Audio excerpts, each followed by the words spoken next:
Lei, lei e ordem à angolana. O último semestre legislativo reduziu a Assembleia Nacional num parquinho de votações. Ou melhor, num parquinho de aprovações das ordens do Palácio, se considerarmos a iniciativa dessas leis. A Assembleia Nacional, a casa das mais amplas discussões, não apenas dos partidos políticos, mas igualmente das várias sensibilidades nacionais, dos vários grupos de pressão, interesses sociais, ordens de profissionais e da sociedade civil, em observância ao respeito do titular primitivo do poder político, está hoje reduzida num pequeno laboratório de criação de instrumentos de controlo político, por meio de uma técnica jurídica que transforma vontades do Presidente da República em iniciativas de lei e ordem à moda angolana. O povo tem fome, não come leis. A atual produção legislativa em Angola, visível nas propostas de lei contra as chamadas fake news, a Lei PAC, na legislação cibersegurança, na lei do vandalismo, na lei do passaporte e na lei das ONGs, apenas para citar algumas, constitui um exemplo particularmente inquietante de utilização da técnica jurídica para criar instrumentos de controlo político com inclinações neo-autoritárias, ou seja, ditatoriais.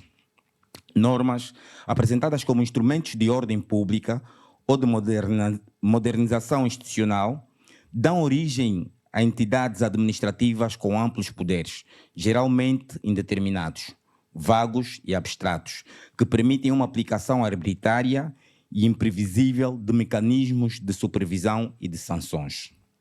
Sanções essas que são desproporcionais, com uma severidade extrema, comprimindo liberdades civis essenciais, retirando direitos adquiridos e abrindo espaço à arbitrariedade administrativa com pouca ou nenhuma fiscalização judicial.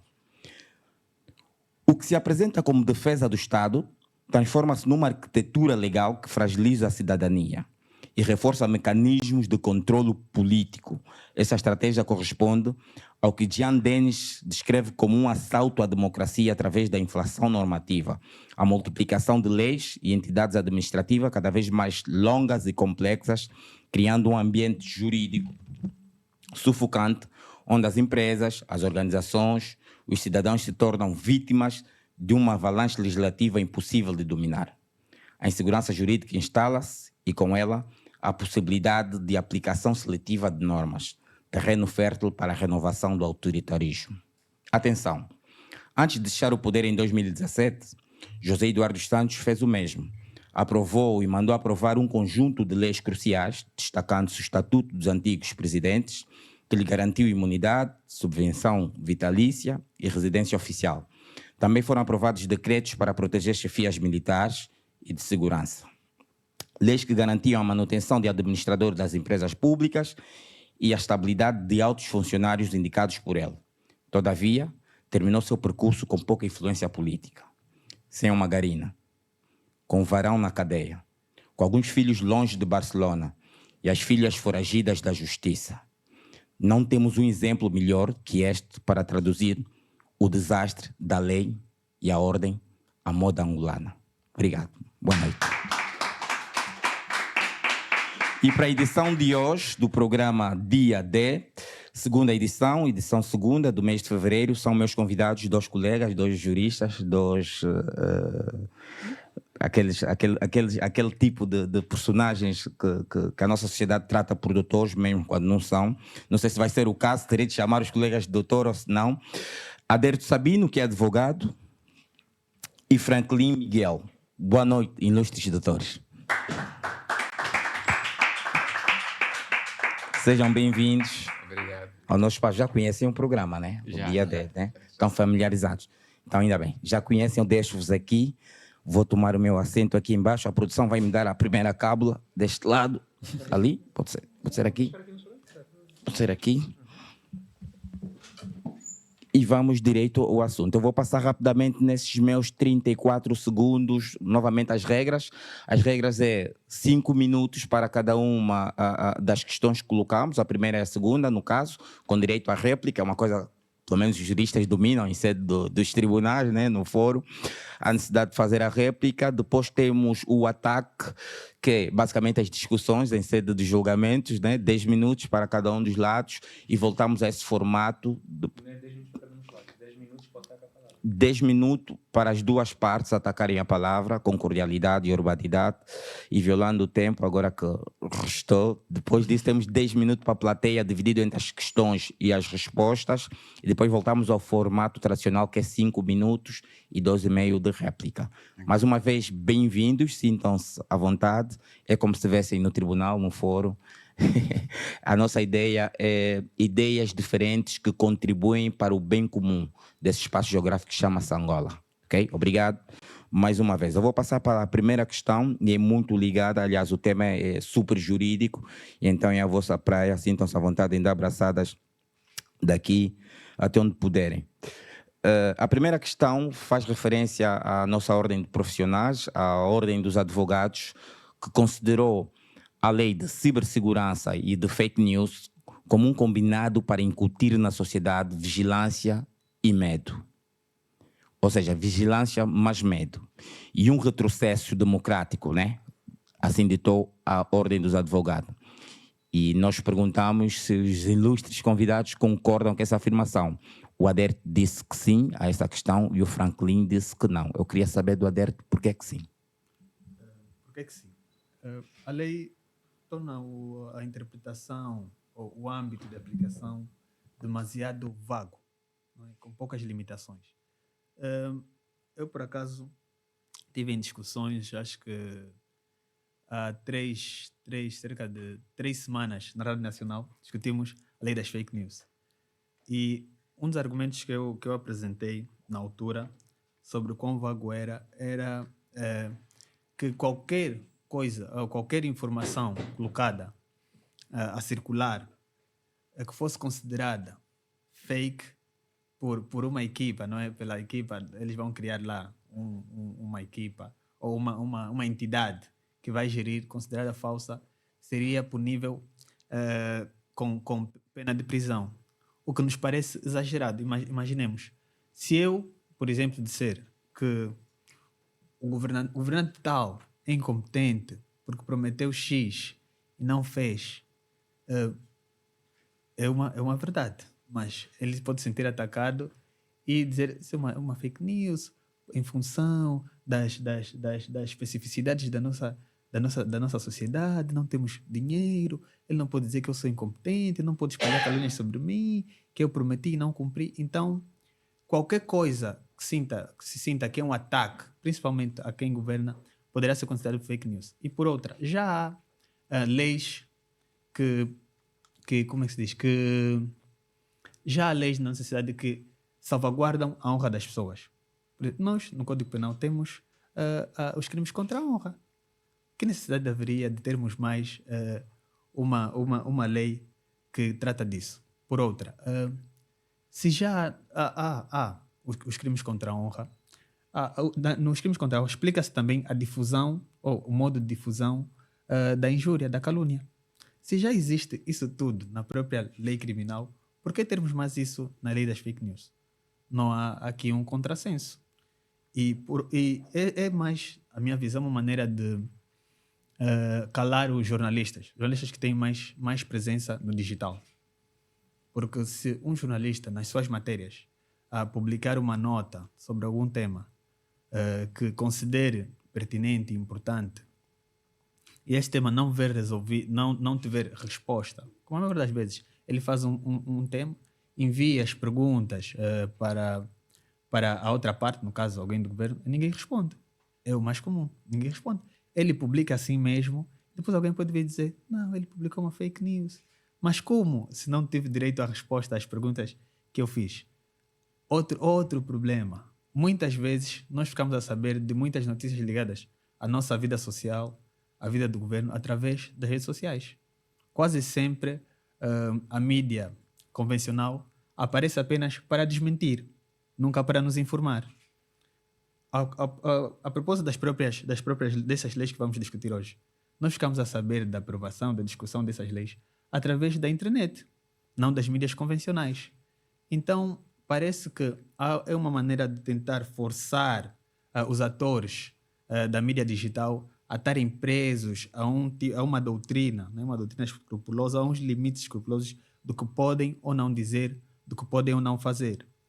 E isso será sempre muito discricionário, com base no entendimento de quem fez a lei.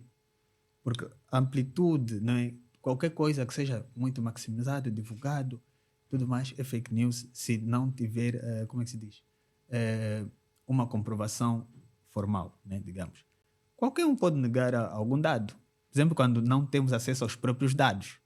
Se eu lançar alguma coisa, epá, isso aqui é proibido e não sei o quê, e não termos um dado próprio sobre a matéria, ele vai dizer, não, mas isso é falso, até porque nós aqui dentro temos um dado que diz, nós não temos acesso a esse dado. Então tu não me podes dizer que isso é falso. Eu fiz com base as minhas buscas, a informação que eu tive acesso. Então essa discricionariedade atrapalha um tanto quanto naquilo que é a busca pela verdade, naquilo que é o direito à informação das pessoas, e limitará com certeza a atuação da mídia digital, de jornalistas independentes e outras pessoas que queiram comentar sobre a vida política e social na internet. Obrigado, Adérito. Deixou-nos 9 segundos por aí, se tanto 11 segundos. A mesma questão eu vou colocar ao Franklin. O Franklin disse a essa questão não. Por que é que não? Primeiro, muito obrigado por receber aqui na vossa casa. Estou-me a sentir muito pouco intimidado face aos outros lugares que eu já tive. É um ambiente muito descontraído.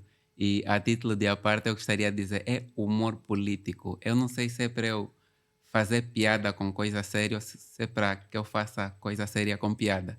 Eu prefiro a última opção, então eu vou tentar fazer coisa séria com piada. A pergunta vai no sentido de um posicionamento da Ordem dos Advogados, que é então a nossa ordem profissional, que dá conta de classificar esta proposta como inconstitucional. Ou representa um retrocesso democrático. E o meu posicionamento é não. E eu fundamento por quê.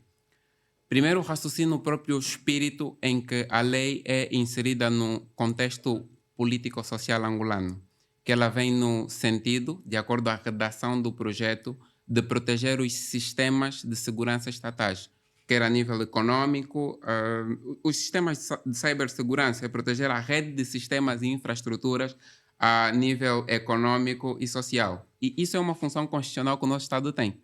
Ele pode, efetivamente, regular sobre essas matérias e deve, no sentido de prover mais proteção. Só que até aqui está tudo bem, mas existe...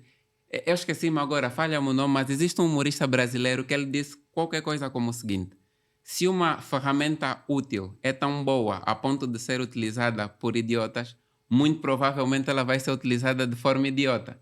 Então, do ponto de vista geral, a ferramenta em si e em seco não tem como tecnicamente representar um retrocesso democrático. E porque, além de ser uma função que o Estado tem de regular sobre essas matérias, efetivamente o seu conteúdo não belisca diretamente aquilo que é o conteúdo dos direitos que os cidadãos têm. Afinal de contas, nós não podemos considerar cidadãos angolanos, do ponto de vista normativo como cidadãos fragilizados. Não. Nós temos um regime de direitos fundamentais, temos uma Constituição e essa Constituição está no top de gama das leis. É o primeiro recurso e o mais forte recurso normativo que nós todos temos. Mas indo mais um bocado a fundo no projeto, existem, sim senhora, 3 pontos que representam essa preocupação sobre esta proposta, esse projeto, essa proposta representar um retrocesso democrático. O primeiro deles, que sai dos artigos 18 a 26, tem que ver com a rastreabilidade. E isso mais a título didático do que propriamente contraditório. Todo organismo ou toda pessoa que se organiza no sentido de coletar dados digitais, iniciar sessão, praticar atividades, tem a obrigação de armazenar, tem que ser rastreável, ou seja, a fonte, o IP, a pessoa que acessa a informação ou que pratica um determinado ato no ciberespaço tem que ser rastreável. E essa é a primeira questão que causa preocupação. Até que ponto essa rastreabilidade não vai ser subjetiva ou não vai ser utilizada como ferramenta de perseguição? Essa é a primeira preocupação. A segunda é a questão de obrigatoriedade de notificação a todos os incidentes de que o Estado é parte. Ou seja, quando o Estado for citado, ou os seus entes, porque a nossa política se organiza a partir de pessoas, ok? Nós não temos propriamente uma presidência, temos um presidente e a presidência se organiza em função do presidente. E assim se repete com os outros cargos. Portanto, toda vez que há uma citação desse ente, há obrigatoriedade de participar isso por parte do órgão que, portanto, opera na mídia digital. E, finalmente, são os poderes de fiscalização e supervisão que vai ter, então, o Centro Nacional que vai ser criado. É criado um organismo em detrimento dessa lei que tem, então, os poderes para supervisionar a atividade no ciberespaço e para fiscalizar. Esses são os 3 pontos que mais causam preocupação nesse conteúdo. Mas, em si, ela não representa um retrocesso democrático e eu tenho um ponto-chave. Já estou a ficar sem tempo. O ponto-chave é: nós não podemos entrar nas relações ou presumir as relações já com base na ideia de que o outro vai estar de má fé ou que o outro vai utilizar os poderes que tem ou as prerrogativas que tem para utilizar no sentido negativo. Sim, pode ser utilizado, mas a fundo representar isso um retrocesso democrático não acredito que configure, porque existem muito mais ferramentas e algumas delas aqui foram citadas que, portanto, conseguirão garantir a normalidade Franklin. a nível dos direitos. Esgotou o tempo. E eu queria fazer uma nota muito positiva, é que as vossas respostas estão mesmo no sentido contrário. Isso é bom para nós. Sim, porque sim, não, porque não. Tem 2 minutos e 30 segundos a Derto Sabino para a réplica. Sim, eu gostaria de pegar aqui alguns pontos que o Dr. Franklin trouxe. O primeiro tem que ver com as penas que a própria lei apresenta. Normalmente, leis dessa natureza, para uma realidade como a nossa, seriam penas mais didáticas. Por exemplo, uma lei das fake news, colocar penas de prisão parece-me estranho. Num país em que o foco deveria ser literacia digital e não um combate, assim como se diz, mais forçoso. Num país com tanto analfabetismo, é normal que as pessoas, certa vez, né, utilizem as mídias digitais de forma errada. É o mais comum. Temos muitas baboseiras na internet e as pessoas dão fama, dão posts, dão mídia a coisas muito estranhas. Muitas baboseiras e é normal. Então, num contexto como o nosso, era muito, mas muito mais fácil investir em literacia digital do que em penalizações. E por outra, as penalizações, outro que é que eu queria pegar aqui... Era o próprio, juntou aí, falou da lei do CNC, né? O Centro Nacional de Cibersegurança. O CNC é o cúmulo dessa própria lei. Um mesmo ente vai fazer, o próprio artigo 2, tem a função de regular, regulamentação, supervisão, fiscalização e sancionar. Um único ente faz isso tudo e não é normal que assim seja. Não é normal que assim seja. Quem faz a lei é quem aplica é outro. E é o que acontece normalmente em qualquer outro órgão. Por exemplo, atualmente temos a lei a alteração dos órgãos de fiscalização. Tivemos isso recentemente, porque precisamos concentrar, tem quem fiscaliza. Quem depois aplica as normas e não sei o quê, quem faz as leis é outra pessoa. Um outro ponto aqui que eu não gostaria de deixar de parte, já o perdi, parece. É muitas notas. Pronto, eu depois aí de me lembrar quando eu vim do confronto, eu vou aqui. Deixei aqui entre as páginas. Yeah. Ainda tem 10 segundos. Não, 10 segundos. Podem passar 10 segundos. Tá bom, obrigado. Terá o mesmo tempo Franklin e Miguel para a réplica. 2 minutos e 30 segundos. No caso, as duas questões que mais preocupam o doutor Adérito estão ligadas à aplicação das penas, ou às penas que a lei traz, e ao próprio acúmulo de funções. Não nego que o conteúdo possa ser um bocado mais abrangente, mas aqui é importante nós fazermos uma ressalva que todo este pacote de leis que estão a ser aprovadas, elas nos tiram de uma tutela constitucional e nos colocam numa tutela mais administrativa, no sentido de que os próprios órgãos que participam na aplicação dessas leis têm um certo poder de decisão naquilo que é a aplicabilidade das mesmas, ou seja, eles têm que raciocinar a aplicação. E daí que seja um ponto definitivamente preocupante. Só que atenção, que nós estamos a falar de um Estado democrático de direito, com uma Constituição que prevê mecanismos para a sua fiscalização. E nós temos 3 tipos tradicionais, né? Que são a fiscalização preventiva, que é feita antes de uma lei ser aprovada, que compete a 1/3 dos deputados e ao PR. Temos a fiscalização abstrata sucessiva, que enquanto a lei está na sua vigência, que compete a um grupo de pessoas. Vou ficar sem tempo se eu dizer todas. Mas o mais curioso deles é o provedor de justiça. Por algum motivo está lá. Porque ainda não vi, mas por algum motivo está lá. E, finalmente, nós temos aquela que é a fiscalização direta, que é feita no âmbito dos tribunais. Ou seja, aplicadas ou não as penas, em algum momento caberá recurso, porque existem mecanismos constitucionais. E o próprio juiz, ao receber o conteúdo da lei, se considerar inconstitucional a aplicação daquela lei ao caso concreto, ele pode suspender a pena e devolver ao Tribunal Constitucional para que se pronuncie, e aí o próprio Tribunal Constitucional vai fazer uma fiscalização abstrata sucessiva, portanto, da lei. Então, sim, pode haver, nos casos de alguma tutela administrativa na aplicação da lei, um maior âmbito ou uma aplicação mais rígida por parte dos nossos entes, mas ainda assim existem mecanismos constitucionais para salvaguardar isso. Daí que notem que eu não discordei do conteúdo ou da argumentação apresentada, mas tecnicamente discordo da nossa ordem quando diz que representa um retrocesso constitucional ou democrático. Não representa, a meu ver. Obrigadíssimo. Obrigadíssimo. Muito bom. Muito bom.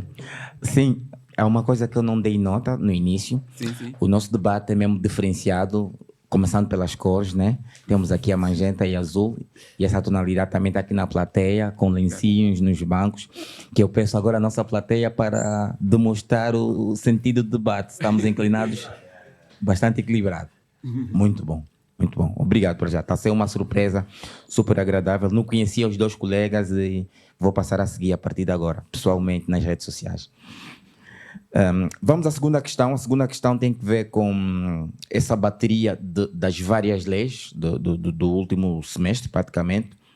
E a questão é se a proposta é clara quanto aos limites do Estado.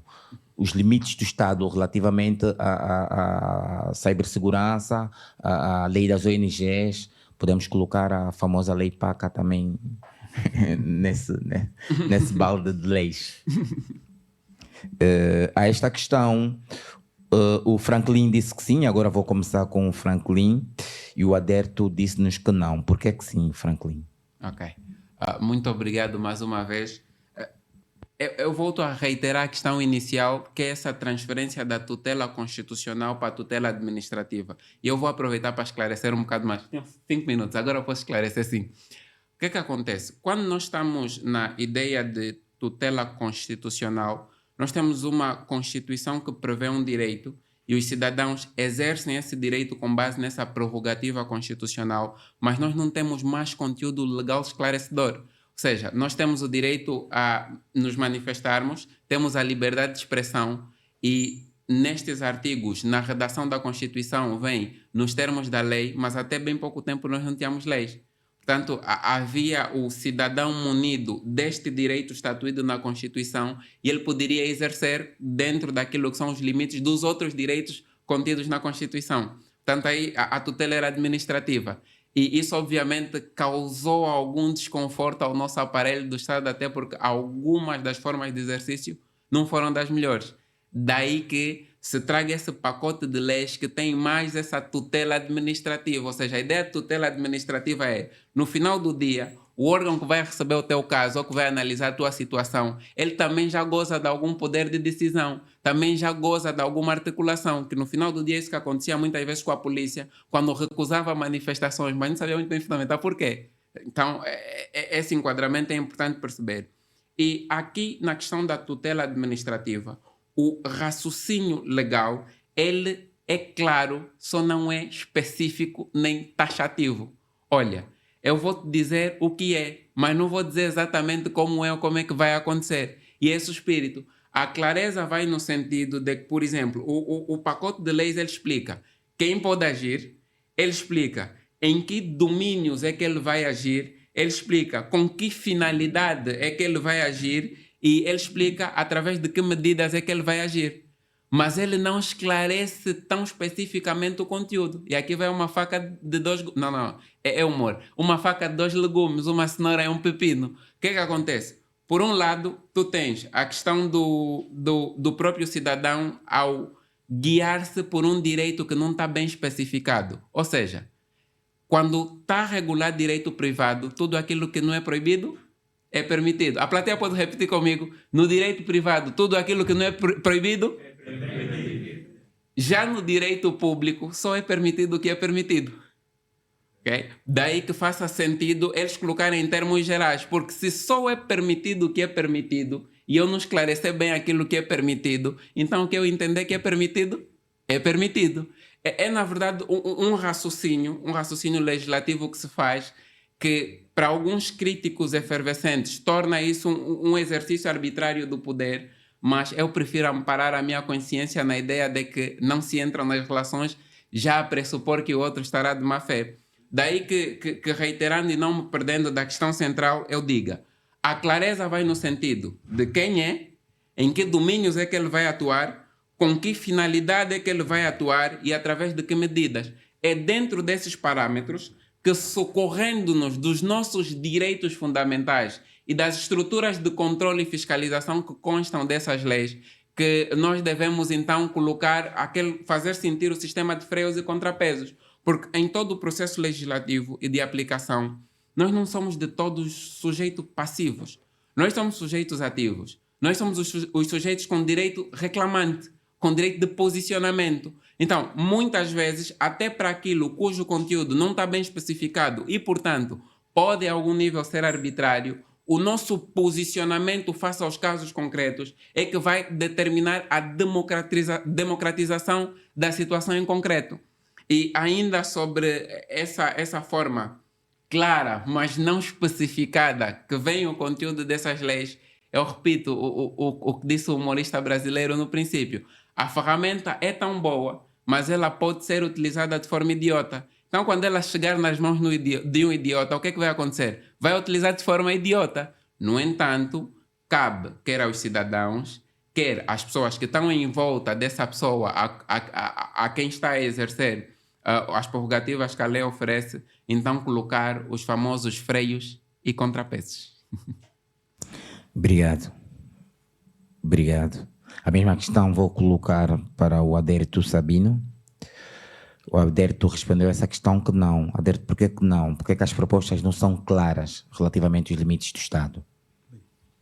O Dr. Franklin acabou respondendo por que não são claras. Ele diz que está de forma abstrata e dependerá, não é do julgador e das pessoas saber até onde é que vão os seus limites. E não é normal em normas proibitivas que seja assim.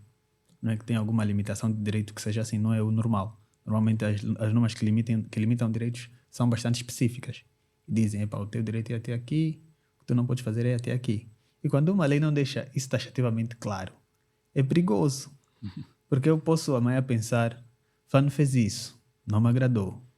Então isso aqui entra nessa lei. Então fulano tem que ser cascado. E é assim que acontece. É assim que pode acontecer. Né? Nós ainda não estamos a ver a coisa a efetivar-se. É assim que pode acontecer. Depois, esse pacote de leis veio num contexto e num momento um bocadinho, digamos, estranho. Estamos a um ano das eleições, muito se fala, muito se diz, e eles nos trazem um monte de leis, digamos assim, restritivas de direitos ao mesmo tempo. Isso a qualquer um pode causar alguma estranheza. Deixa-nos com um pé atrás. Com o histórico que nós já temos, não é, de desconfianças, de leis que já foram aprovadas em outros contextos, leva-nos a esse pensamento, a esse entendimento. Então, é muito, mas muito complicado olhar isso de forma inocente. Eu entendo a boa-fé do Dr. Franklin, mas é complicado olhar para isso de forma inocente de que essa lei será efetivamente bem aplicada e não haverá aplicação arbitrária. Eu acredito muito pouco nisso. Muito pouco mesmo. Por exemplo, temos agora várias leis claras. Temos várias leis claras. E são aplicadas como são aplicadas. As interpretações são ambíguas, são díspares. Sim. E eu não acredito que isso vá mudar agora, porque temos depois enormes desafios para a aplicação dessas próprias leis.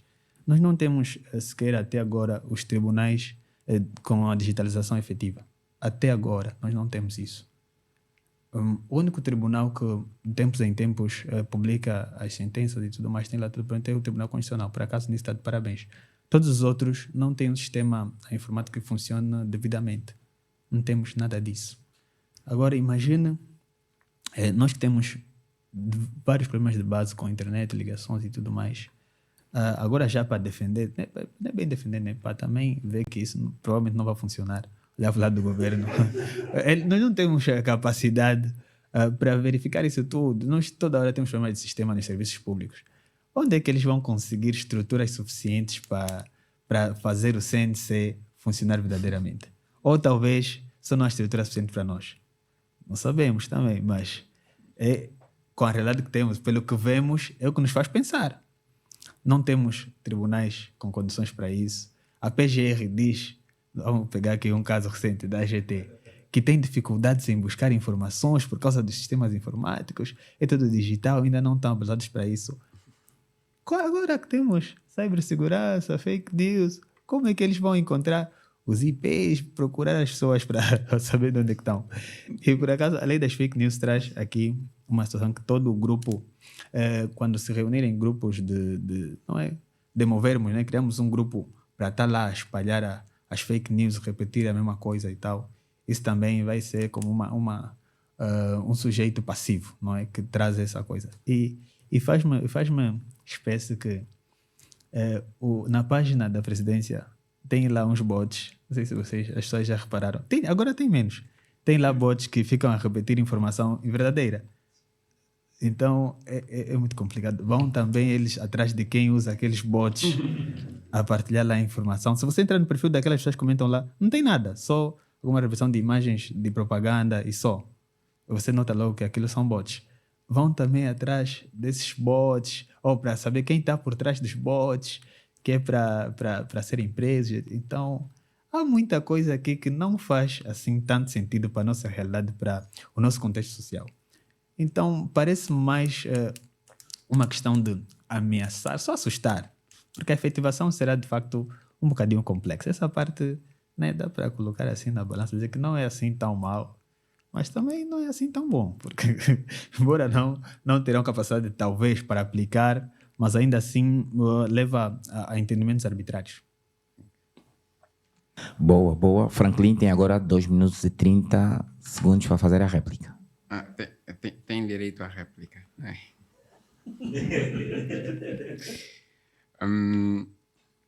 Vai lá. Eu, não no espírito de réplica, mas mais uma vez no espírito didático, há 2 pontos interessantes que todos nós como angolanos devemos entender sempre.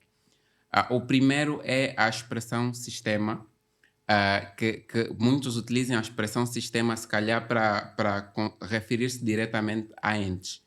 Mas o sistema é aquilo que existe formalmente escrito, que é o sistema explícito, ou seja, nós somos cidadãos, sabemos que somos regidos por esse conjunto de normas que vigoram, esse sistema é explícito, e existe o sistema implícito, que é o que está escrito, para quem é escrito e como ele é aplicado.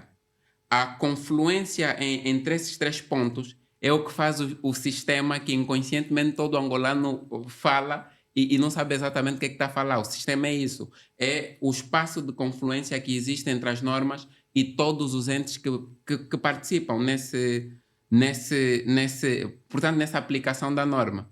E o outro ponto é que o nosso legislador ordinário, que é aquele que faz as leis que vão vigorar abaixo da Constituição, ele não raciocina pré-facto, ele raciocina pós-facto. Ou seja, ele precisa que uma determinada realidade social o provoque para que ele consiga legislar. Daí que, sendo esse legislador, no final do dia, um ente subjetivo, ou seja, com uma forma própria de raciocinar, diante de um facto, ele vai ter um posicionamento parecido à sua forma própria de raciocinar. Não temos como fugir disso, é um elemento humano. Não tens como resolver um problema sem a bagagem de expectativas, sonhos e conhecimento que tu carregas.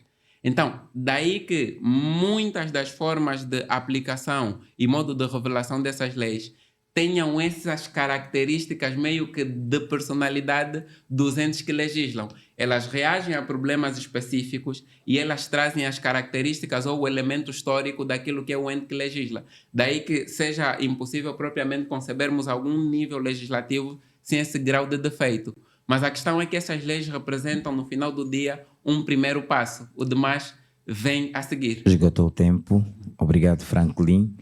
Aderto tem 2 minutos e 30 segundos para rebater a réplica didática. Não, aqui, não, aqui não, na verdade não tenho muitas, acho que nem vou esgotar os 2 minutos.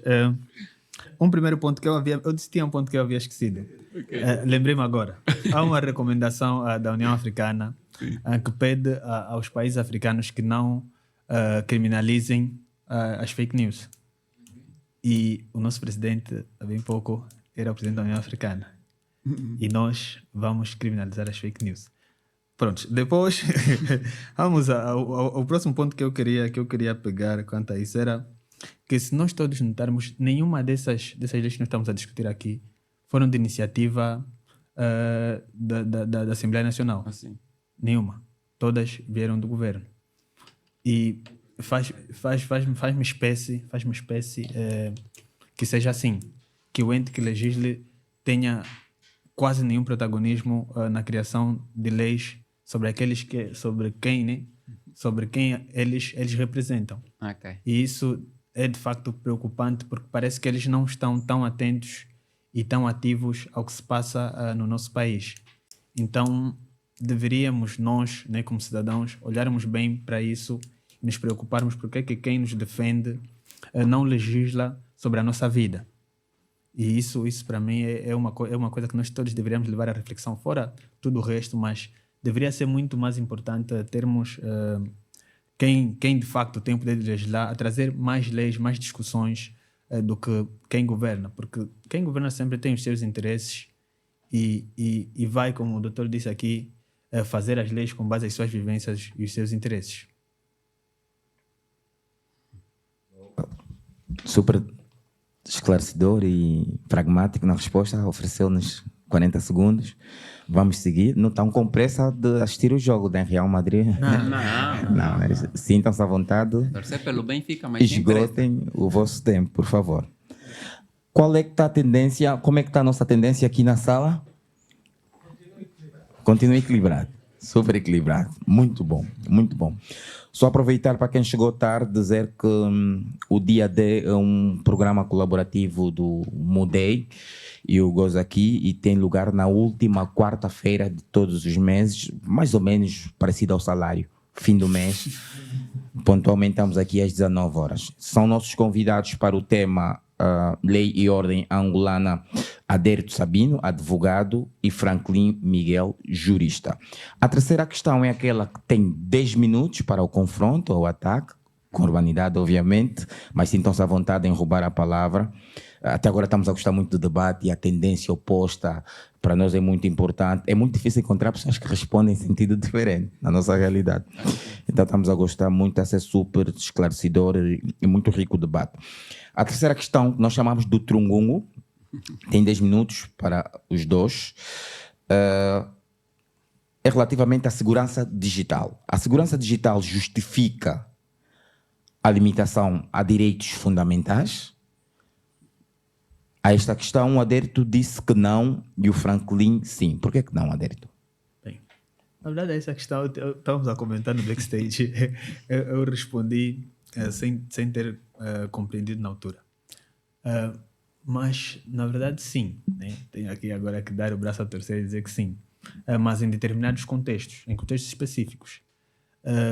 Por exemplo, em casos de ataque cibernético, essa limitação é aceitável. nós tivermos aqui uma série, mas pouco provável, mas um ataque cibernético aos sites do governo, alguma coisa assim, eles mandarem deixar cair tudo aqui, limitarem tudo, deixar cair redes sociais e tudo mais, nesse sentido era tudo aceitável. Mas eu continuo a pensar que nós deveríamos ir para uma linhagem mais didática, principalmente no que diz respeito às redes sociais. Se nós formos a ver, atualmente o Twitter, que é algo muito fixe que eu gosto, eles têm uma notinha para notícias sem verificação, sem mais dados. E acredito que essa deveria ser a luta, talvez, que o governo teria, mais com quem com o provedor do serviço do que propriamente com os utilizadores.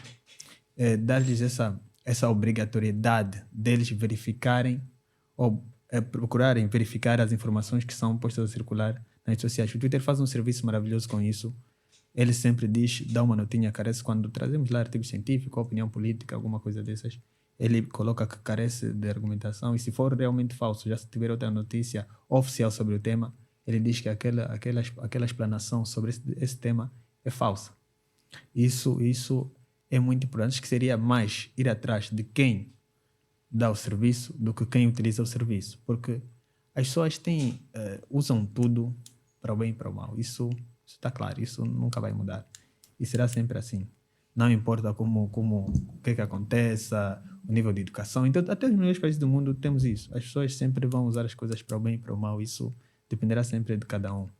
Entretanto, é mais importante ir atrás, de facto, de quem provê esses serviços do que do cidadão.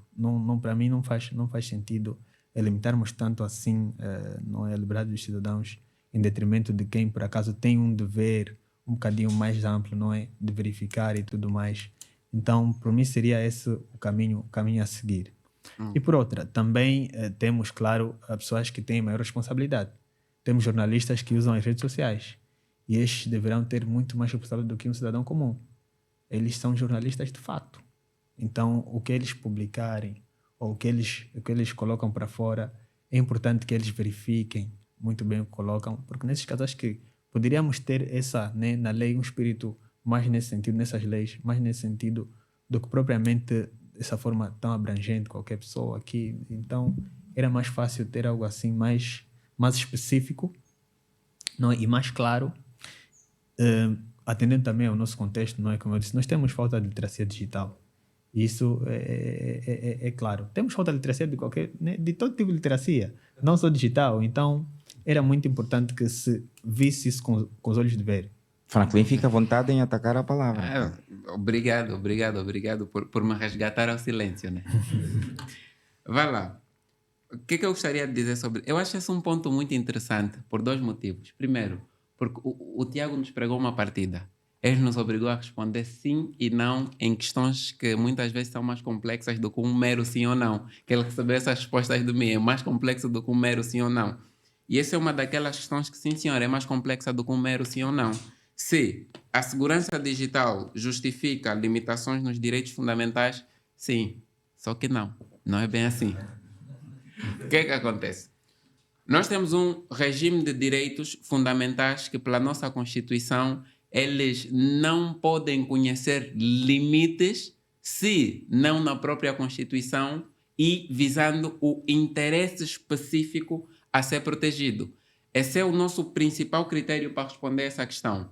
Se a segurança digital pode ou não fazer surgir a limitação de direitos fundamentais, depende do interesse a ser protegido. E que interesses são esses cuja limitação dos nossos direitos fundamentais encontram-se neles justificados? Primeiro, questões de segurança nacional. Segundo, a ordem pública do nosso Estado ou da nossa sociedade. E terceiro, direitos de terceiros.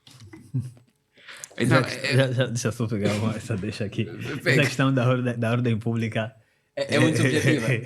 É muito complicado. Nós temos aqui impedimento de várias atividades com esse fundamento. Ok, de que é para a manutenção da ordem pública, mas Exato. a ideia de... A não, ideia é só, mas a aí a ideia dele, é só, mas aí é a só dele. reprimir alguma coisa. Não, epá, na ordem pública. Não, mas há uma questão interessante aqui, e eu volto na questão de que se ferramentas puderem ser de forma idiotas, nas mãos de idiotas, reticência, Essa... as definições, quando se trata do escopo legislativo, elas são sempre complexas e perigosas. Porque a questão é que uma definição é sempre subjetiva. Então, o que é ordem pública? Se eu for perguntar um a um o que é ordem pública, nós vamos ter uma visão mais ou menos similar, mas com algumas diferenças. Mas agora, a verdadeira questão que se responde na aplicação da lei é: qual é o conceito de ordem pública que mais me beneficia?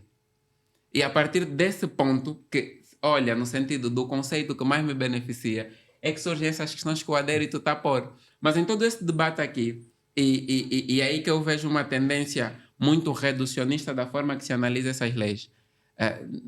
A lei não é propriamente só sobre fake news.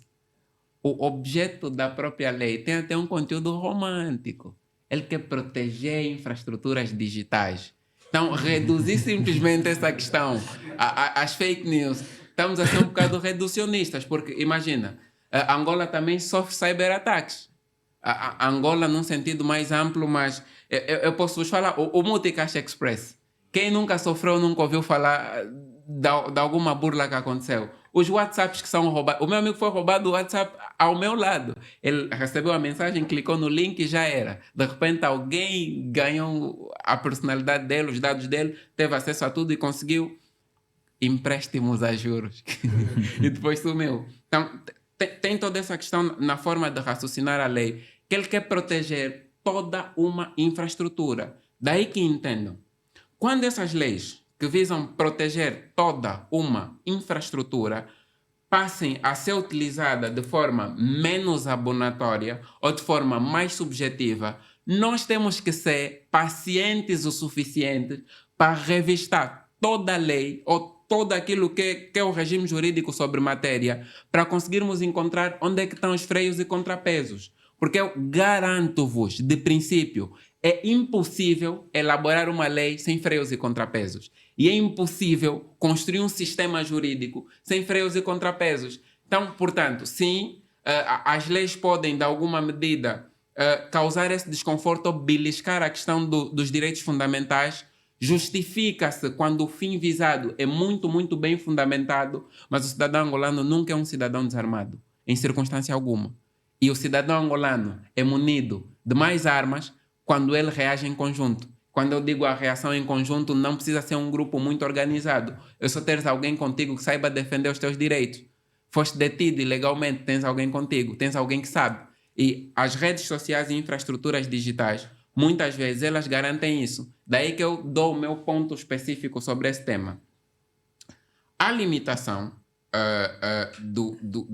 desses direitos ou do funcionamento normal das infraestruturas digitais sobre o argumento de proteção de direitos fundamentais não podem interromper serviços públicos, primeiro, e não podem violar o dever geral que o Estado tem de informação prévia. É um dever geral.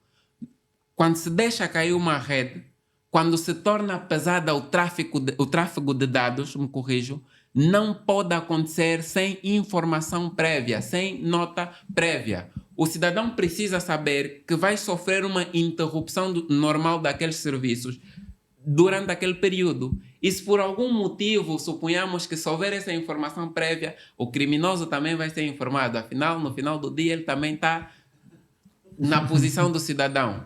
Adérito, então, tem aí 38 segundos. Tá muito haja uma informação a posterior. Okay? Se a informação não for prévia, que deve haver uma informação a posterior. O que não existe é nem prévia.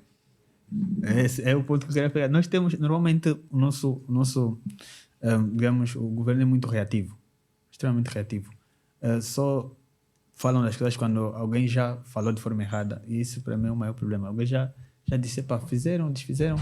E eles disseram, não, na verdade não fizemos, explicam, e muitas vezes até com boa intenção, fazem boas coisas, mas por não comunicarem como deve ser, cria sempre, como é que se diz, interpretações diferentes. Está esgotado o tempo do Trungungo. Agora eu me levanto e viro para a plateia Para saber primeiro a tendência do debate com os lencinhos, por favor. Continue equilibrado, a balança equilibrado. Super equilibrado. Muito obrigado. Estes 10 minutos que seguem é precisamente para a plateia participar, tanto vocês aqui como a quem nos acompanha digitalmente, Facebook e YouTube, para colocarem então questões aos nossos convidados, Adérito e Franklin. Regi, tem um microfone a circular. Boa noite. Boa noite. Eu estive a acompanhar o debate e eu tenho uma dúvida, que é, a experiência mostra-nos que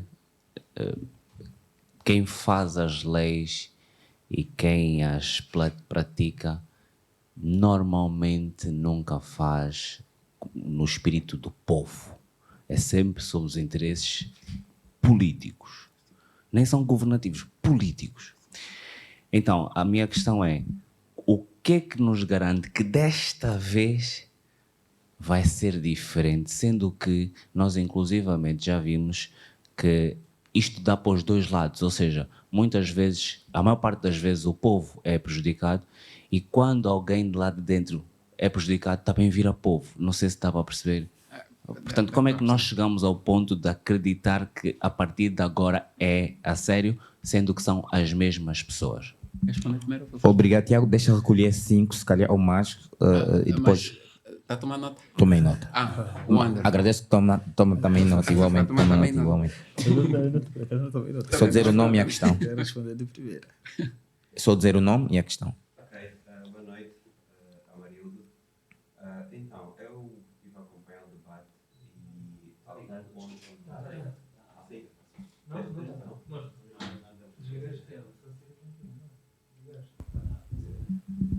Ok. Amarildo, boa noite. Pronto, eu estive a acompanhar o debate e um ponto de concordância entre os doutores foi que nós não estamos preparados. O meu ponto é, se quem, pronto, discute, cria, enfim, essas leis são os doutores, para mim só me estranho nós não estarmos preparados.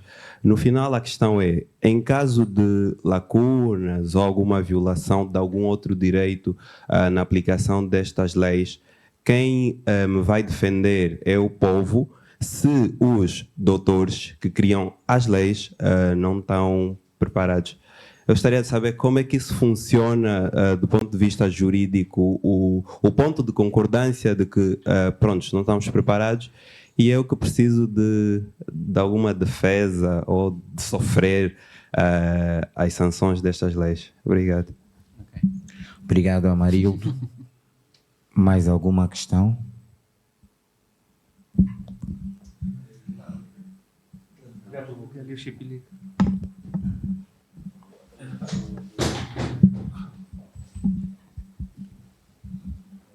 Boa noite. Boa noite. Obrigado. Explica, Eduardo. Ok. Primeiro, Dr. Franklin, qual é a fonte do entusiasmo? Queria perceber de si. É para responder já. Essa é uma... É Não rápida. sei. Não, Não sei qual é a posição do moderador, mas queria saber qual é a fonte do entusiasmo. Porque olhando para o contexto, para o nosso contexto, e o período que o Dr. Adérito se referiu, das propostas e a iniciativa de quem está a fazer a proposta, que está de saída e está de entrada, a minha fonte era essa. Qual é a razão desse entusiasmo? ok. Boa. Zola tem uma questão?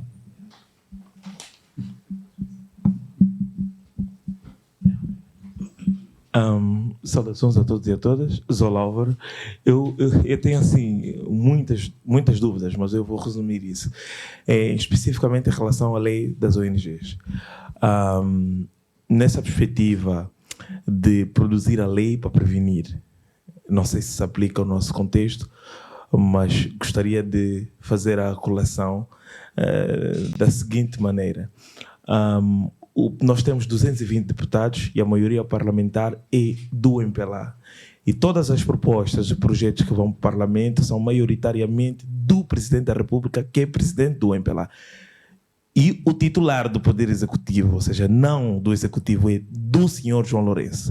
E essa proposta da lei das ONGs é do Presidente, do João Lourenço. E foi para o Parlamento que foi aprovada pela maioria do MPLA. Isso seria efetivamente legislar em causa própria. Primeiro ponto. Segundo é olhar para o histórico todo de legislação no país, mas vou olhar para a questão particular do João Lourenço. Vocês acreditam, de facto, que nós temos que olhar para essas intenções cegamente nessa ideia da fé pública? Porque é a fé pública da coisa e do espírito da coisa que nos arrastou até aqui, que nos tornou num Estado securitário e que nos está a efetivar assim, de forma concreta num Estado autoritário. Não sei como é que eu colocaria a segunda questão, mas como eu estou muito revoltado com a lei, eu vou ficar por aqui. E assim oferece 5 minutos para os nossos convidados. Têm 5 minutos para responder. Não vou repetir, porque acho que tomaram nota. Se tiverem alguma dúvida, coloquem, que eu volto a... A primeira pergunta... A primeira pergunta sim, é do Tiago. O Tiago fala relativamente à forma com que a lei é feita, com interesse político quase sempre, e qual é a garantia dessa vez que será diferente. Mas, desculpa, Adérito, é 5 para os 12 ou 5 para cada? 5 tudo, ok. Vou-te dar a primeira palavra. Quanto a essa questão, bem, nós temos de ter também um bocadinho de boa fé, né? De bom ser, pá. Temos que... Um bocadinho. É humor político, contou uma piada. Um bocadinho. Não podemos também, acredito, olhar para tudo com muita desconfiança, não é? E pegando já um pouco da última pergunta, eu não acredito que cheguemos ainda a isso já de um Estado autoritário e tal. Acho que aí já é para muito. Acho que ainda estamos longe disso.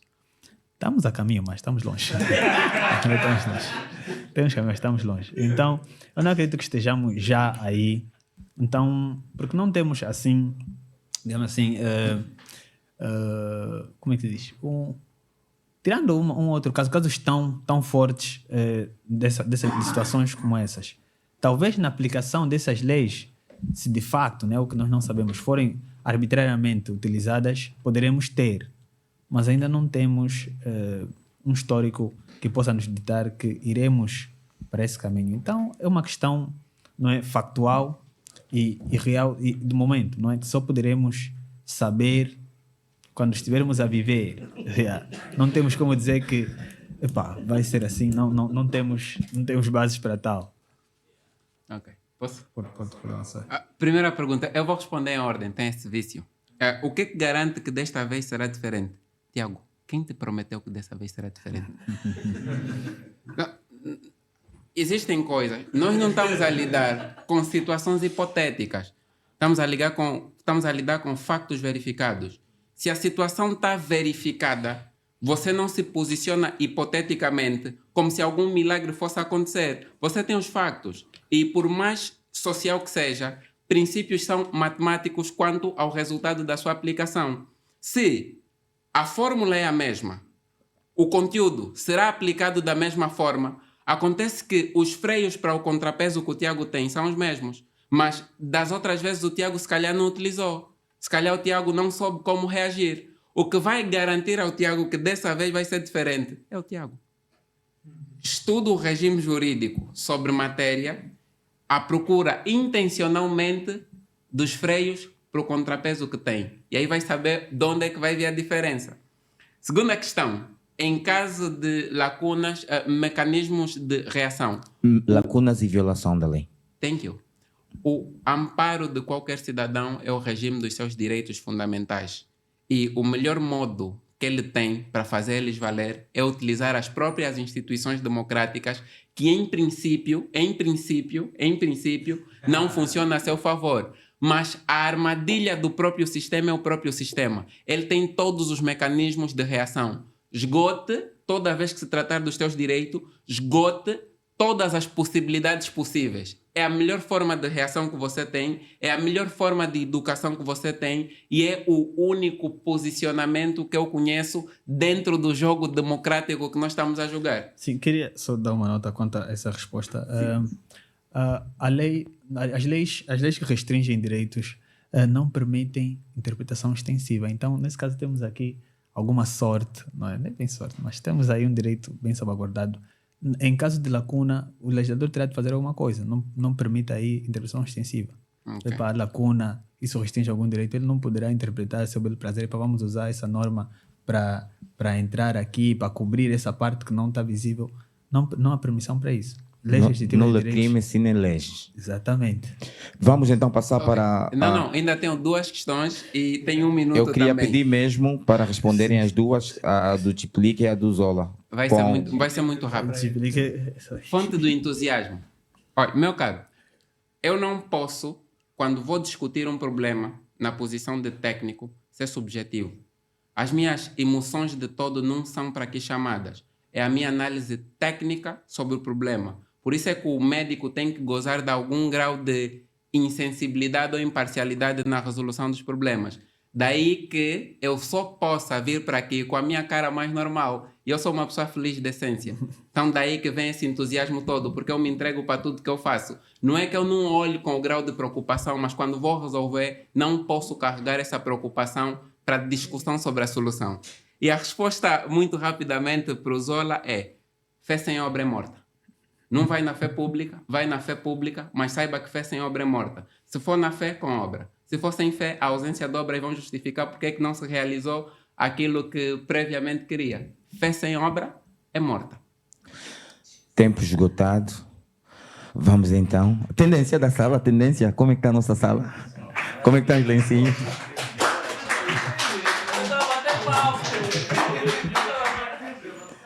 Boa. São os minutos, usaram os minutos certinhos. Usaram-se. Usaram no segundo 1 do tempo.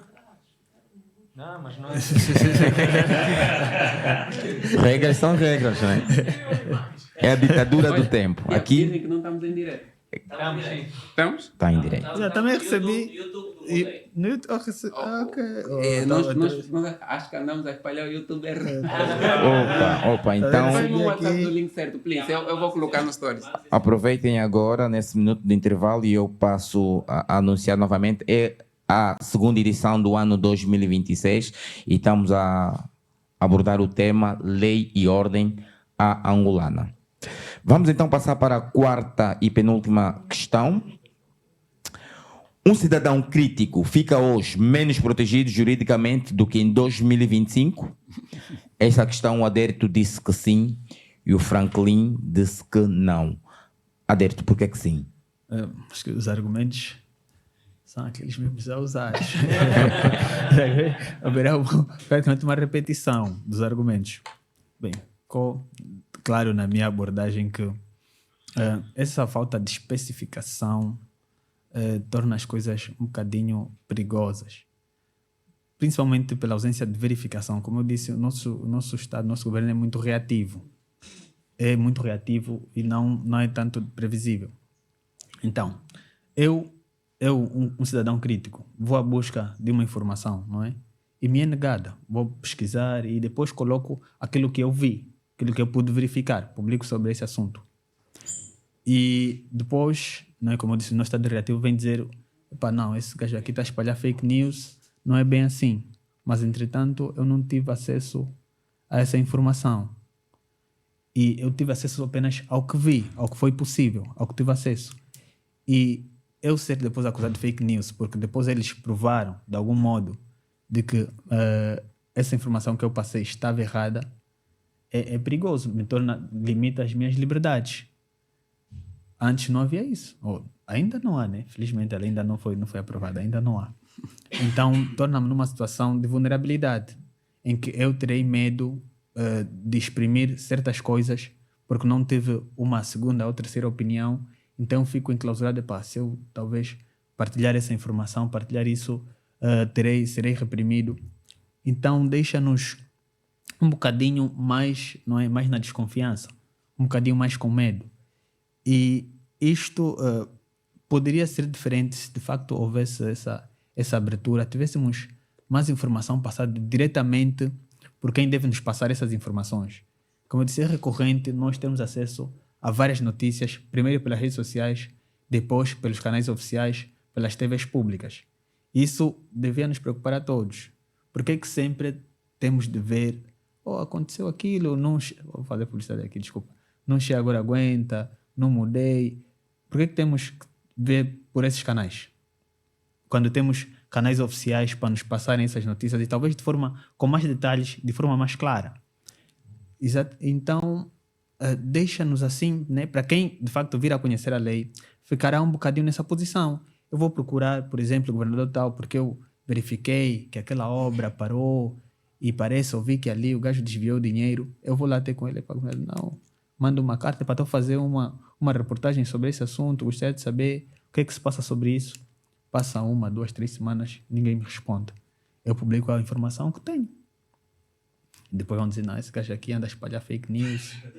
Então, processo com o gajo. E é complicado. Então, eu acredito que se, de facto, as leis depois passarem, né, essa das fake news ainda não foi, de facto, aprovada e promulgada, mas vamos ver, mas com esses debates e tal, talvez terá uma alteração aqui, uma alteração ali, e teremos uma lei um pouco mais específica, não tão abrangente, agora tão vaga. Então, poderemos ter aqui uma medida mais equilibrada. E, por isso, como está agora, de facto, deixa quem vai emitir opinião, quem é mais escrito, um bocadinho mais vulnerável. Temos muito tempo. O Aderto abriu mão a mais de 1 minuto e 30 segundos. A mesma questão vou colocar ao Franklin. Franklin, o cidadão crítico hoje não está menos protegido juridicamente, né? Só uma questão. Vais me dar com o mesmo tempo, a contar com o tempo do Aderito ou só o meu tempo? Só o meu tempo. Não, é direitos iguais. Só. Ele abriu mão ao seu tempo. Tu tens direito assim eu vou como ele devolver teve. a questão. Afinal de contas, em 2025, o cidadão estava protegido, o cidadão crítico estava protegido? Eu só questiono. Desculpa, então eu vou responder. O meu não é no sentido de que essa proteção ela é capiciosa. Ela tem... faz-me alguma confusão, então eu vou ter que retroagir na minha própria argumentação, na argumentação parada para essa resposta. Vamos lá. Eu noto, socialmente, que todos nós partimos da análise crítica de um Estado moderno, ou da consciência de um Estado moderno para um Estado tradicionalista. Nós partimos com a crítica acadêmica para um Estado que é prático. Okay? Eu vou um bocado mais a fundo. Quando fazemos uma crítica às nossas leis, quando nos perguntamos será que dessa vez vai ser diferente, quando dizemos que isso não devia ser assim, tinha que ser assim, eu acho que nós esquecemos quem é historicamente o nosso Estado.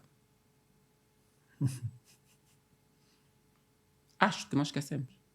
Porque nós temos, desde 1975 até aqui, para entender, isto não é uma crítica, é uma análise das características. É a mesma coisa que dizer que nasceste com mais cabelo, menos cabelo. Um tom mais claro, mais escuro, mais alto, mais baixo, mais magro ou com um bocado mais de massa. Não. Essas são as características históricas do nosso Estado. Olha para as alianças do nosso Estado. Olha para as personalidades do nosso Estado. Nosso primeiro presidente, militar. Quem sucedeu? Militar. Quem está atualmente? Militar. Quem são as alianças principais históricas do nosso Estado que levaram até a nossa independência? Que é um facto que todos nós celebramos, mas quais são as alianças que nos levaram até aqui? Portanto, eu não olho nem criticamente, não olho contemplativamente, não elogio nem critico. Eu olho para as situações como situações verificadas. O nosso Estado só sabe raciocinar, o nosso está mais habituado, só sabe, acho que é muito reducionista, mas o nosso Estado está habituado a raciocinar tradicionalmente. E uma pessoa é indesligável, passa a expressão quem for linguista, uma pessoa é indesligável da sua história. Não tem como desligar o nosso Estado do tradicionalismo, enquanto ele representar o que ele representa em termos numéricos, em termos de influência, não tem como desligar o Estado do elemento histórico. Não tendo como desligar o Estado do elemento histórico, nós só temos o que temos para podermos garantir uma cidadania minimamente segura e digna. E o que é que nós temos? É aquilo que dentro da ordem do próprio Estado lhe vincula Nós queremos utilizar os nossos direitos contra o Estado. Nós devemos utilizar os deveres do Estado contra o Estado. Contra é uma expressão muito forte. Para defender os nossos direitos ou para fazer valer os nossos direitos. A questão... E se for para trazer em debate público, não vamos raciocinar o nosso Estado como ele não é. Porque quando as coisas acontecem, a reclamação de impunidade, a reclamação de corrupção, a reclamação de A ou de B, de que aconteceu o caso Y, H, X, Z, parece que nunca aconteceu. Parece que nós não sabemos. Mas nós temos ainda assim as regras do jogo pré-estabelecidas e nós, por causa dessa consciência, porque o elemento histórico vale tanto para o Estado quanto vale para nós. O nosso Estado está habituado a raciocinar de forma tradicionalista, reitero, não é crítica, é constatação de facto, e nós estamos habituados a reagir de forma tradicionalista. Ou seja, nós já não reagimos porque sabemos que vamos ter uma reação.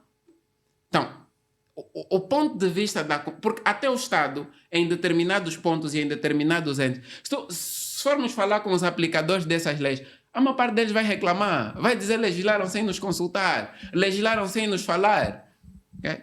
Eles também precisam dessa postura muito mais conhecedora e muito mais devidamente ou regularmente reativa da nossa parte.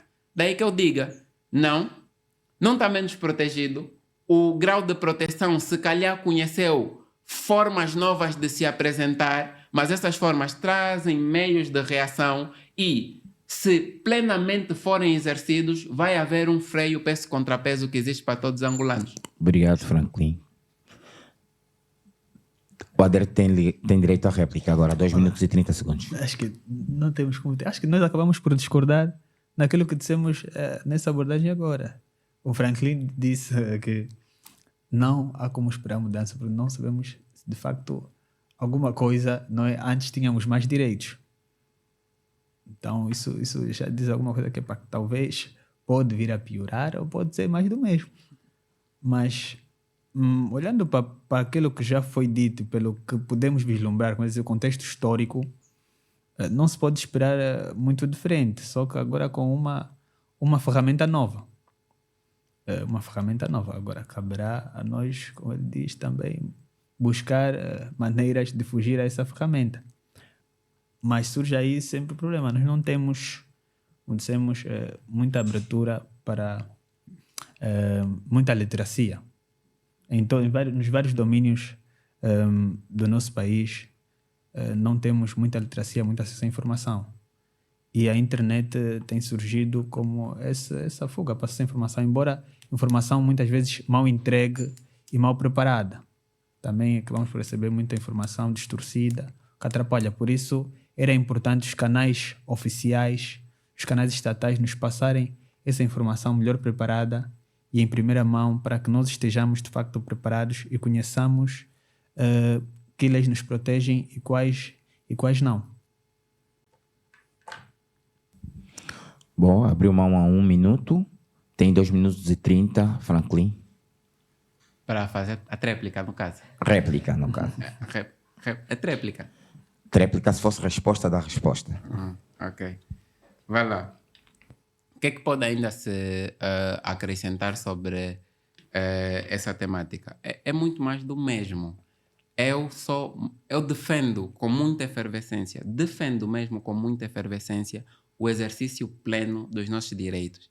E enquanto eu fazia a resposta da segunda questão, eu falava muito sobre a questão da inércia administrativa e sobre a necessidade de se esgotar os meios. E nós temos um rosto clássico na nossa plateia que sabe o que é esgotar os meios. E sabe o que é esgotar os meios e não ter provimento. Mas o problema está na quantidade. Temos um rosto clássico. Okay? E não está-se a falar de reações efusivas. Está-se a falar dentro dos limites do seu direito. Olha, para a administração agir, para o governo agir, para a polícia agir, é aquilo que eu falei sobre o princípio da legalidade. Quando se trata do Estado, ele só age dentro de um normativo que pré-existe. Antes dele, precisa de um papel escrito, lei em algum sentido, para que ele consiga agir numa determinada medida. E, por princípio, é impossível se construir uma lei com pesos sem freios, com freios sem contrapesos. Portanto, é dentro do diploma que lhe habilita a agir, que te habilita a reagir e te dá forma de reação. A questão é que, e concordando muito com o que o Adérito disse, a ideia de reação, a ideia de educação, a ideia de esclarecimento vai muito nesse sentido. Nós não precisamos muito de educação de escola nesse domínio. Nós precisamos de educação de cidadania. Nós precisamos que mais pessoas comecem a ler o Código Civil. Nós precisamos que mais pessoas comecem a ler a lei da cibersegurança para que nem todos pensem que é só sobre fake news. Nós precisamos de muito mais desse nível de intervenção social a nosso domínio, enquanto pessoas. É que leis não são uma coisa para juristas. Leis são uma coisa de juristas. Bom, a Franklin abriu mão aos 10 segundos. Tendência da sala. A tendência da sala, sempre equilibrada. Sempre equilibrada. A sala é pró-equilíbrio. Vamos então à última questão, que é a quinta questão. A possibilidade de despromoção de militares na reserva é constitucional? Qual é a vossa opinião sobre a lei PACA? A essa questão a Adérito disse sim, mas agora eu vou começar com o Franklin, que disse que não. Qual é o nome que dá a lei? Desculpa. Lei PACA. A lei PACA. Eu acho que sei porquê, mas não vou comentar. Vá lá. Tenho esse problema, que é a postura enquanto cidadão que pensa, a postura enquanto pessoa que raciocina e aquilo que tecnicamente é o que está estatuído. Entre uma e outra, eu vou preferir o que tecnicamente está estatuído. E essa questão da despromoção de generais na reserva, inclusive, que não é só sobre isso que trata a lei, ela tem um sucedâneo, na verdade, para raciocinar e responder no artigo 2º da nossa Constituição da República. Não tenho ele em mente, mas eu conto-vos um bocado o que é que ele diz. Ele diz assim: tu, cidadão, és livre de participar em grupos e os poderes executivo, legislativo e o efetivo judicial devem dar provimento a esse direito que você tem. E depois tu tens um artigo, é 35, o da não retroatividade, é 35, Adérito, da Constituição.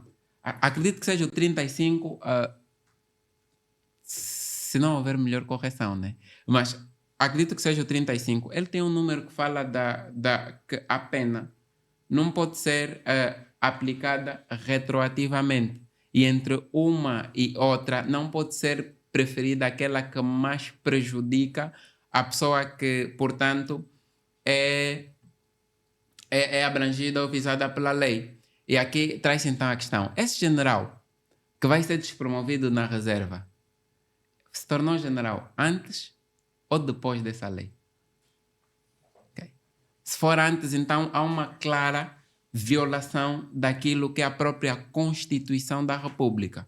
Se um general for visado por essa lei depois da sua aprovação, já tendo sido general, não existe meio termo.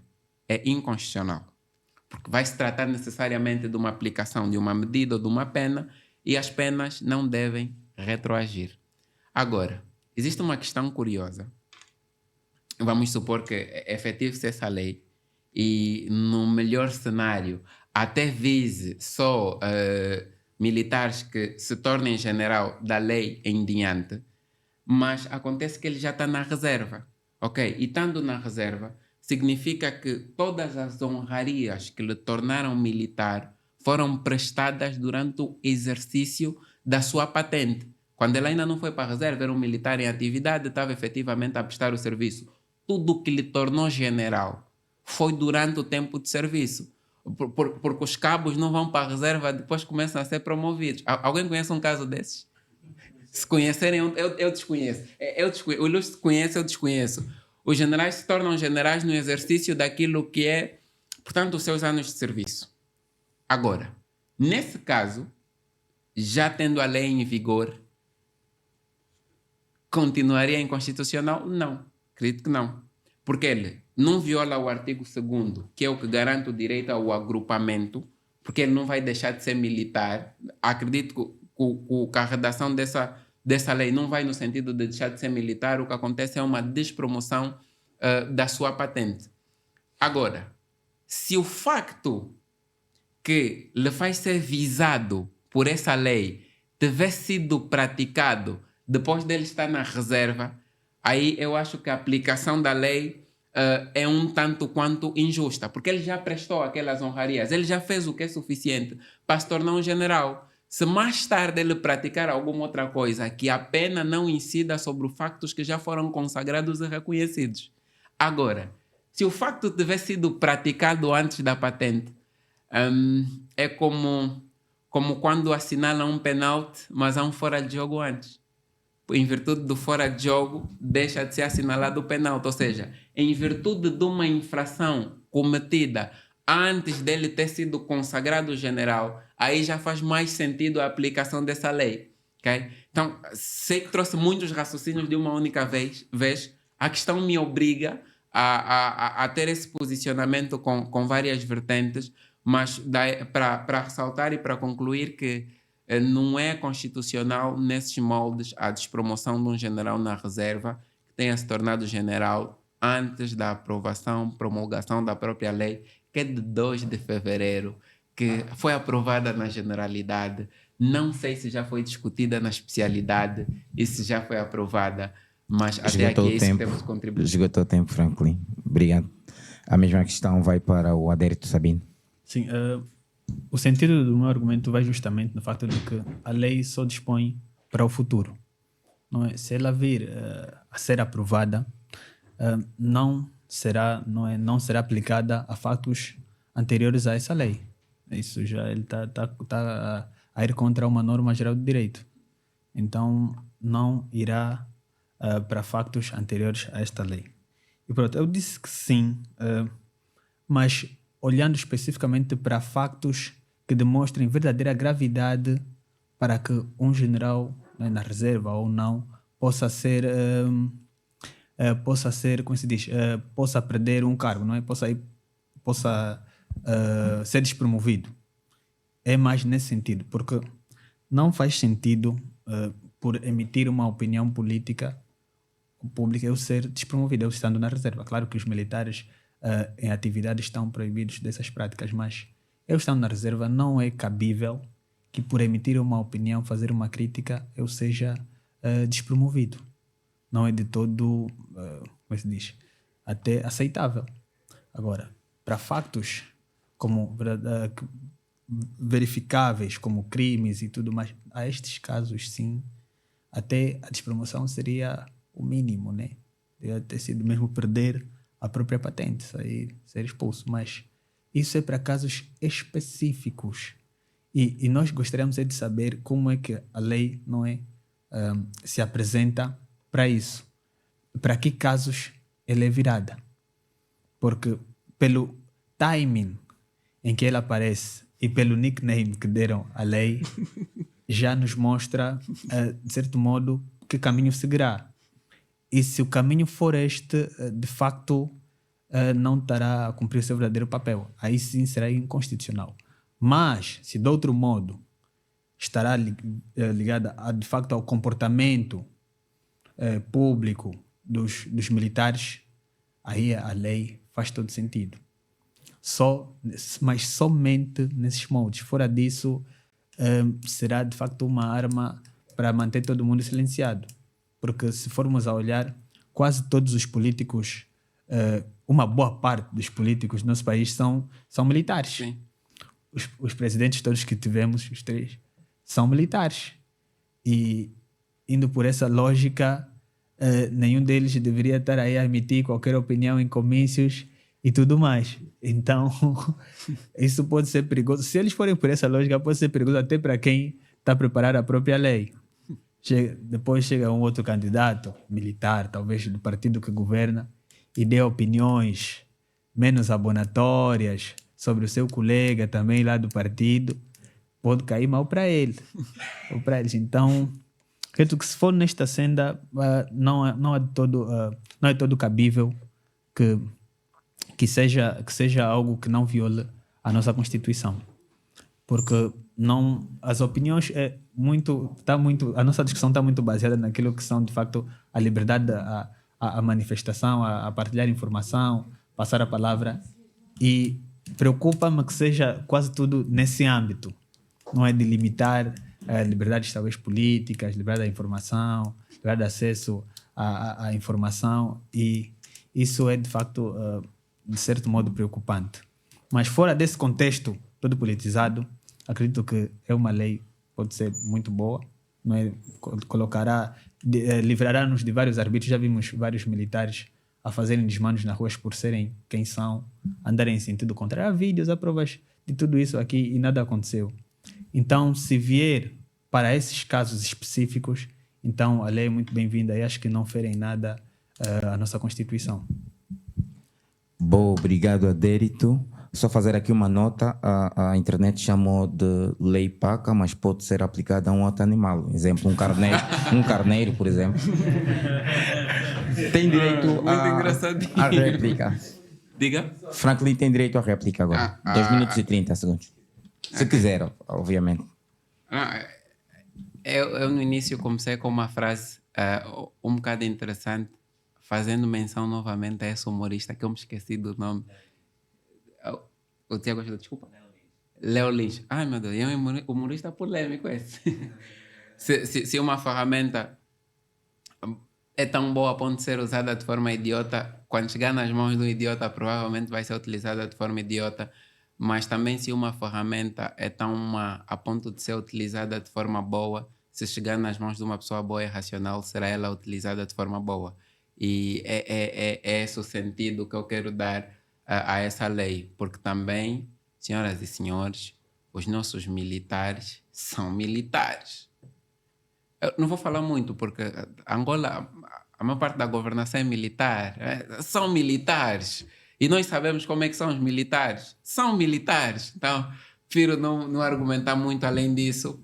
E nem todas as suas práticas são aquelas que, para nós civis, temos uma forma de raciocinar própria, consideram-se as mais abonatórias. Daí que, sempre que estamos numa situação contra um militar, é sempre muito mais complicado de se gerir.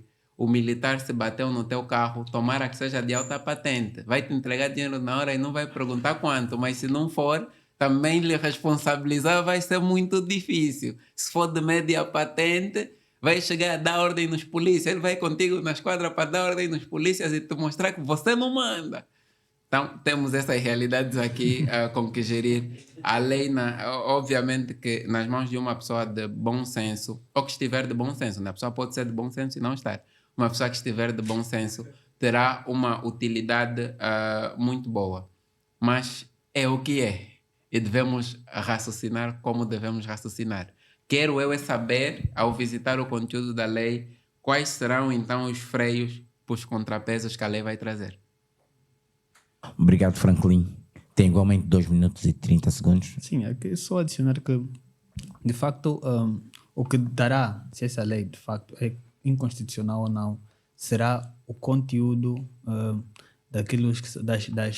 o conteúdo da própria lei, não é? Do que diz respeito àquilo a que os militares podem ou não fazer, a quais comportamentos essa lei será visada.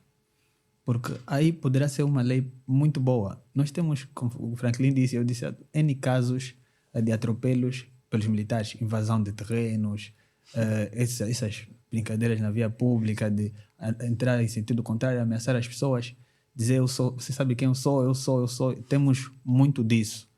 Então, se a lei visar esses comportamentos específicos, perfeito, maravilhoso, será até muito bom para nós. Mas se for em sentido contrário, aí já não é tão bom. Obrigado. Como deixaram algum tempo e quebrando aqui o protocolo da minha produção, eu queria perguntar se o direito penal não é suficiente para condicionar esses comportamentos que vocês estão apresentando aos militares. Não é. Porque os militares, eles obedecem uma normatividade própria. É muito diferente de nós civis. Olha, é interessante raciocinar, ainda bem que coloca essa questão, obrigado. Porque estão em causa crimes comuns praticados por militares. Sim. É muito curioso que existem dois grupos que devem necessariamente ser raciocinados de forma diferente. Existe o grupo dos militares, que eles têm a função de defesa de uma sociedade como tal, e existem nós civis. Os militares, eles basicamente agem na fronteira daquilo que é a legislação civil. Agir na fronteira não é exonerados de, mas os mecanismos de responsabilidade não são tão normais ou tão comuns quanto aqueles que nos opõem nós, cidadãos normais. Para simplificar a resposta, militar cometeu, lhe queixa no militar. Na verdade, os militares já gozam de foro especial. Não é? Temos Tribunal Penal Militar e tal como os governantes também gozam de foro privilegiado. Mas, entretanto, há certas limitações. Não é bem... Há uma cultura de impunidade, talvez, e de deixar passar, né? Laissez-faire, como dizem os franceses. Deixa passar. Então, termos um mecanismo próprio para essas pessoas, já que eles gozam de foro especial, têm um tribunal próprio, então termos um mecanismo próprio, até que já temos um regime que será atualizado. Existe já um regime, não é para o comportamento que gere lá o comportamento dos militares e tal, mas eles preferem que seja atualizado. O que nós precisamos saber é em que termos é que vai ser essa atualização. Mas há sempre sim necessidade de um reforço, não é, desses mecanismos, tendendo também ao que é atual. Esse mecanismo acho que já faz muitos anos, acho que é 2008, se não estou em erro, foi aprovado em 2008, então precisa de alguma atualização, muita coisa mudou, dos militares para cá, a nossa Constituição também mudou, então talvez haja necessidade de adequar aqueles mecanismos à realidade atual. Mas para nós sabermos isso, só vendo o conteúdo de tudo, que ainda não tivemos, infelizmente não tivemos ainda acesso. Plateia, a tendência da sala, como é que estamos?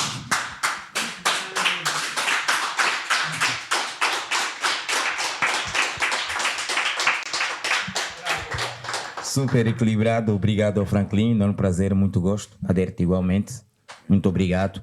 Espero que mantenha-se a disponibilidade para as próximas intimações, as próximas notificações nossas, porque é cada vez mais difícil arranjarmos opudentes aqui e ter gente jovem e com essa vontade que responde em sentido contrário. Para nós é um enorme orgulho, para a nossa geração. Digo nós, enquanto jovens, nós enquanto juristas, nós enquanto advogados. Muito obrigado. Uma salva de palmas para os meus convidados, por favor. Foi então assim a segunda edição do programa Dia D. Um esforço coletivo, eles não dizem, nunca colocam, moderado por MCK, sou MCK, um projeto colaborativo entre o Goza Aqui e o Mudei. No próximo mês temos mais, ainda não temos tema, ainda não temos debatedores, é muito difícil encontrá-los, mas vai ser a última quarta-feira do mês, dia 25 de março, e eu convido-vos vivamente a acompanhar-nos presencialmente ou de forma digital. Partilhem o link, não só porque participaram, e falem desse projeto, que é um projeto da sociedade civil e que quer colocar novos rostos, novas vozes, equilíbrio do gênero. É cada vez mais difícil trazer aqui o equilíbrio do gênero. A Ana agora está no grupo e sabe que é difícil, muito difícil, mas é nossa vontade ter cada vez mais nomes para alargar então a nossa sociedade civil, de serem os mesmos rostos de sempre. Obrigado, boa noite.